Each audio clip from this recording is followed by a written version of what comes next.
Pat, anong unang reaction ni DJ nung sinabi mong mga kapartner mo si Alden sa movie? Anong sabi niya? Tapos sa abroad pa kayo mag-shoot. Siyempre nagulat. Kasi ako din nagulat po nung miniting ako nila Inang, tapos sinabi nila na baka si Alden nga, kung tanggapin mo itong project, si Alden yung makakapareho mo. So, right after the meeting, sinabi ko po yun kay DJ. And sinabi ko rin na kung tanggapin ko to, medyo matagal mo nga wala. Kasi locked in po kami talaga dun sa Hong Kong. So, hindi naging madali naman po.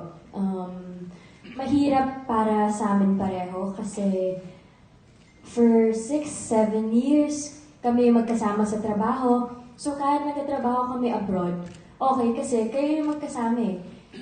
Iba ngayon na nahiwalay. Kasi yung 3 Words to Forever, locked in kami sa Ormoc, pero hindi po ganun katagal. Tapos yun, pumunta siya, and more family movie. So, hindi siya naging madali para sa amin pareho. Naging malaking adjustment po siya, lalo kay DJ.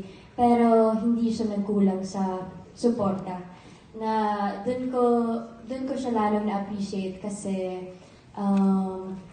kasi nung first week ko, yun yung sinabi ko po na umiiyak ako noon every night kasi gusto ko na magpabook ng ticket pa uwi kasi ayoko nang tapusin yung movie kasi hirap na ako. So kausap ko siya noon every night. Tapos nakikita niya kung anong nangyari sa akin. So nangyayari, hindi din siya nakakatulog dito kasi nag-aalala siya sa akin. So, sinabi na lang namin, basta mag-updatean, parate, pag sa shoot, kinonfiscate din yung phone ko. So, oh my God, paano ako mag-update? Tapos, may, lalo pag mabibigat yung scene, which is madalas, bawal ako masyado sa phone, so hindi ako nakaka-update sa kanya. So, sabi niya, pupunta na lang siya, nadalawin siya.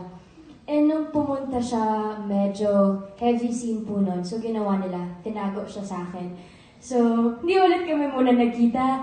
Tapos nung pumunta siya doon, di naman din siya pwede pumunta sa set kasi medyo weird yun. So, malaking adjustment po. And hanggang ngayon, nag-a-adjust. Pero yung lesson lang siguro na natutunan ko, yung trust. Yung sinasabi ko lang parati sa kanya, tiwala, yun lang. Kasi nahihirapan din ako magtrabaho kung alam mo yung mabigat sa loob mo, ganyan. Hanggang sa nag-uusap po kami and then ngayon, full support siya, especially nung na-meet niya si Alden. And alam niya na nandito si Direk Cathy, kasama ko si Mama, andito si Lajoro, so wala siyang dapat ipag-alala. So yung naging challenge lang po sa amin kung yung matagal pong maghiwalay, yung ganun katagal, ay super hirap. Kaya, supportive siya. All out po siya dito sa movie. Ganda naman ang kwento mo. Oo, ganda sa diretso.